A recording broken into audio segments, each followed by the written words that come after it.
नमस्कार। Newsletter with Rakesh Ranjan में आपका स्वागत है। इससे पहले कि आगे बढ़ूं, मेरा आग्रह होगा कि आप इस चैनल को सब्सक्राइब करेंगे। हाँ, देखने के बाद लाइक और कमेंट करना भी नहीं भूलेंगे। आज बात करेंगे स्वतंत्रता दिवस के मौके पर लाल किला की प्राचीर से प्रधानमंत्री नरेंद्र मोदी के संबोधन की, उनके संबोधन के निकाले जा रहे निहितार्थ की, उनके इस वक्तव्य की कि अगले वर्ष यानी 2024 में भी लाल किले से वे ही तिरंगा फहराएंगे और राष्ट्र को संबोधित करेंगे। विपक्ष का कहना है कि प्रधानमंत्री नरेंद्र मोदी राष्ट्रीय ध्वज तो फहराएंगे ज़रूर, लेकिन लाल किला से नहीं, अपने घर से। प्रधानमंत्री नरेंद्र मोदी के वक्तव्य को अपने अपने नज़रिए से देखने की पूरी गुंजाइश है।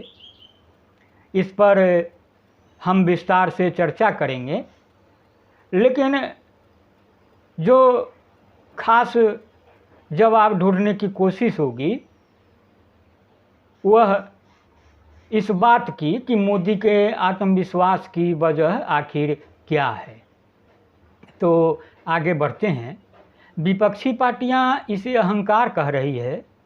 प्रधानमंत्री नरेंद्र मोदी ने स्वतंत्रता दिवस पर ऐलान किया कि अगले साल वे फिर लाल किले की ऐतिहासिक प्राचीर से देश को संबोधित करेंगे और अपनी उपलब्धियों का ब्यौरा पेश करेंगे।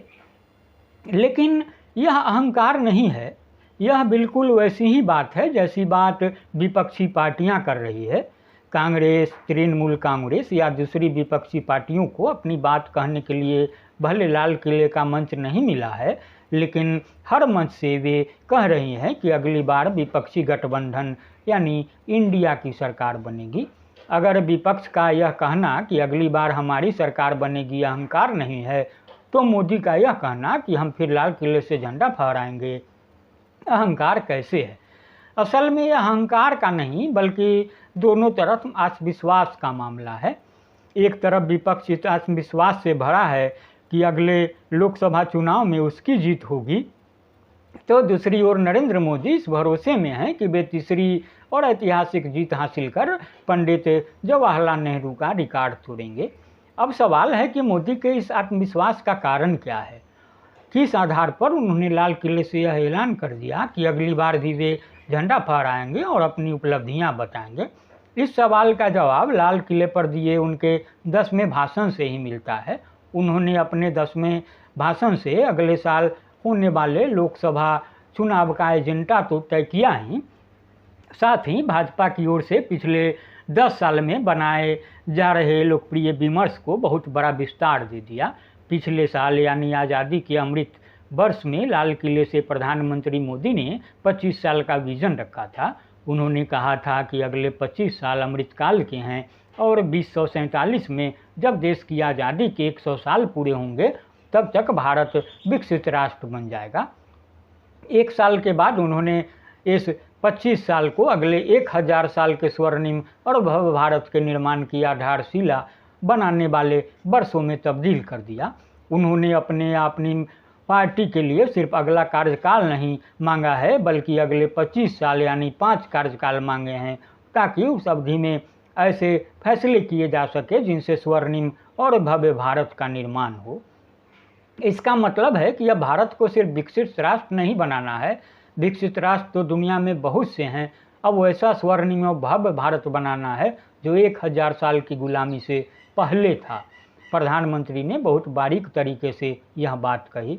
पहले उन्होंने 1000 साल की गुलामी का जिक्र किया, जिसका नैरेटिव राष्ट्रीय स्वयंसेवक संघ की ओर से दशकों से बनाया जा रहा है। 1000 साल की गुलामी का मतलब है 800 साल मुसलमान शासकों की गुलामी और 200 साल अंग्रेज़ों की गुलामी।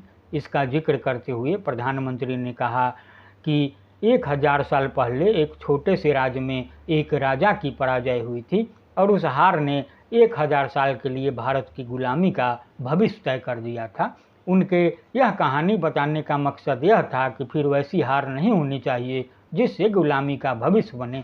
इस नैरेटिव का दूसरा पहलू यह है कि 1000 साल की गुलामी से पहले का भारत कैसा था।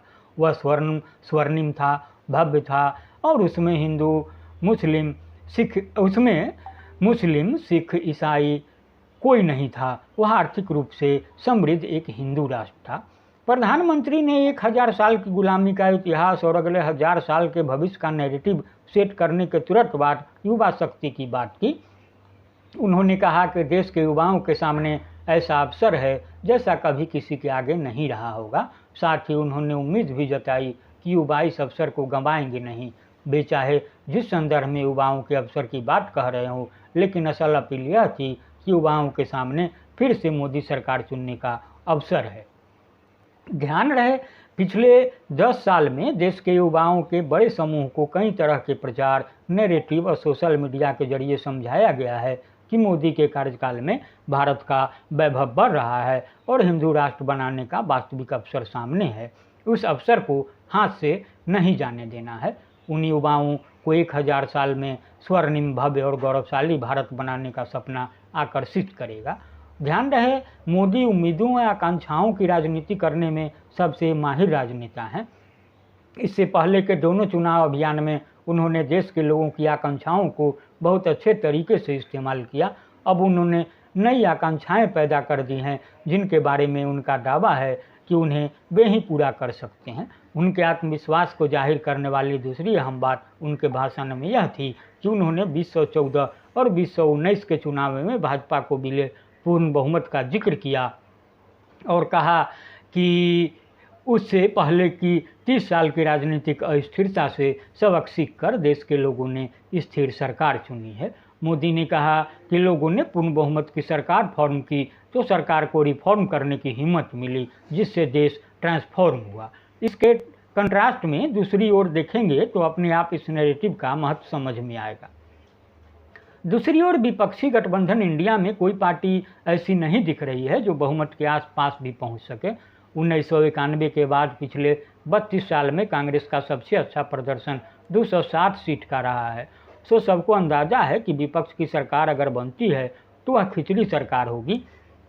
यह अलग बात है कि 2014 के पहले की खिचड़ी सरकारों ने ज़्यादा बेहतर काम किया था और लोकतंत्र को ज़्यादा मजबूत किया था, लेकिन जनता आमतौर पर उतने वस्तुनिष्ठ तरीके से नहीं सोचती। उसके सामने मोदी ने स्थिर और मजबूत सरकार बनाम कमज़ोर और खिचड़ी सरकार चुनने का विकल्प पेश किया है। प्रधानमंत्री ने अपने भाषण में विश्व गुरु की बजाय विश्व मित्र या विश्व के अटूट साथी का जुमला बोला। वह पिछले कई वर्षों से बनाए जा रहे नैरेटिव का हिस्सा है, जिसमें बार बार कहा जाता है कि मोदी के नेतृत्व में दुनिया में भारत का महत्व बढ़ा है और दुनिया अब भारत को पहले से ज़्यादा सम्मान से देखती है। मोदी ने अपने भाषण में बताया है कि कैसे दुनिया भारत के विकास को लेकर चमत्कृत है और भारत के साथ जुड़ना चाहती है। उन्होंने कहा कि जैसे दूसरे महायुद्ध के बाद एक नई विश्व व्यवस्था बनी थी, वैसे ही कोरोना के बाद एक नया वर्ल्ड ऑर्डर बना है जिसमें भारत का अहम स्थान है और यह उनकी वजह से संभव हुआ है। सोचिए, इस पैमाने पर मोदी के मुकाबले विपक्ष के पास कौन नेता है। प्रधानमंत्री ने इस बार अपने भाषण में देश के 140 करोड़ लोगों को प्रिय परिवारजन कहकर संबोधित किया।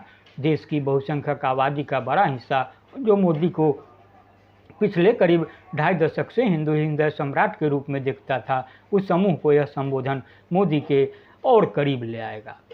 मोदी इसके अलावा जो बातें हैं वह तो हैं ही। मोदी ने भ्रष्टाचार, परिवारवाद और तुष्टीकरण को देश का सबसे बड़ा दुश्मन बताया। उन्होंने अपने प्रचार के दम पर और मीडिया की मदद से समूचे विपक्ष को इन्हीं 3 चीज़ों के दायरे में समेटा है। विपक्ष को इसका जवाब देना होगा। इसके अलावा सरकार की योजनाएं हैं, करोड़ों लाभार्थी हैं, भाजपा की मशीनरी है, संसाधन है, मोदी का व्यक्तित्व है, उनकी प्रचार करने और भाषण देने की असीमित क्षमता है और ऐसी अनेक चीज़ें हैं जो उनको आत्मविश्वास देती है। हालांकि चुनाव में यह सब होना भी जीत की गारंटी नहीं होती है। भारत में पहले कई बार ऐसा हो चुका है कि जब सत्ता में बैठे नेता जीत के सर्वाधिक भरोसे में होते हैं तो जनता उनको झटका देती है। सो मोदी का आत्मविश्वास अपनी जगह है और मतदाताओं का फैसला अपनी जगह होगा, जो किसी वजह से अलग भी हो सकता है। तो आप इसे सुने और गुने। फिलहाल इतना ही। नमस्कार।